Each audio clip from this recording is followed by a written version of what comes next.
২১শে ফেব্রুয়ারি শহীদ মিনারে বাধার মুখে দাঁড়িয়ে পড়লেন স্বতন্ত্র এমপি রুমিন ফারহানা।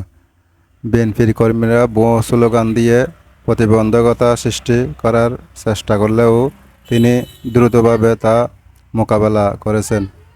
দেশের ইতিহাস ও স্বাধীনতার প্রতি তার অবিচল বিশ্বাস প্রমাণিত হয়েছে এই ঘটনায়। শহীদ মিনারের সম্মান রক্ষা এবং সঠিক পথে চলার অঙ্গীকার নিয়ে তার সাহসী পদক্ষেপ যেন অনুপ্রেরণা হয়ে উঠুক সবার জন্য।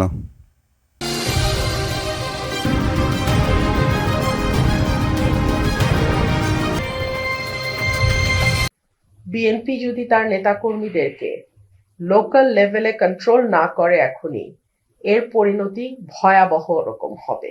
আজকে ২১শে ফেব্রুয়ারি উপলক্ষে আমি যখন ফুল দিতে গেলাম, ১২টা ১ মিনিটে ফুল দেওয়ার কথা, এবং ওয়ারেন্ট অফ প্রেসিডেন্ট অনুযায়ী আমি সবচেয়ে আগে ফুল দেব নির্বাচিত সংসদ সদস্য হিসেবে।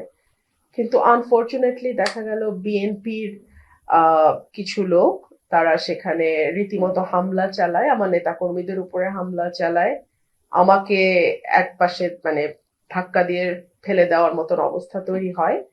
আমি এটুকুই বলবো যে দীর্ঘ ১৭ বছর পর বিএনপি রাষ্ট্র পরিচালনার দায়িত্বে এসছে।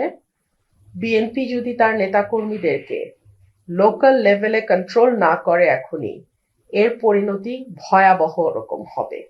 এবং যেহেতু দীর্ঘ ১৫ বছর একটা লম্বা সময় বিএনপির নেতাকর্মীরা নানানভাবে চাপে ছিল, লুকিয়ে থাকতে বাধ্য হয়েছে, তারা যখন এরকম একটা ভয়ঙ্কর হিংস্রতা নিয়ে পলিটিক্যাল পদের ব্যবহার করার চেষ্টা করে, এটা আমার মনে হয় দলের উঁচু পর্যায় থেকে বিষয়টি মনিটর করা এবং তাৎক্ষণিক ব্যবস্থা নেওয়া না হলে এটা দলের জন্য ভীষণ ক্ষতিকর হবে এবং সরকারের ভাবমূর্তিও ক্ষুণ্ণ হবে। সরকার মাত্রই এসছে, আমি আশা করব যে বিএনপি সরকার এবং দল হিসেবে এই ধরনের উচ্ছৃঙ্খল নেতাকর্মীদের ব্যাপারে তড়িৎ ব্যবস্থা নেবে।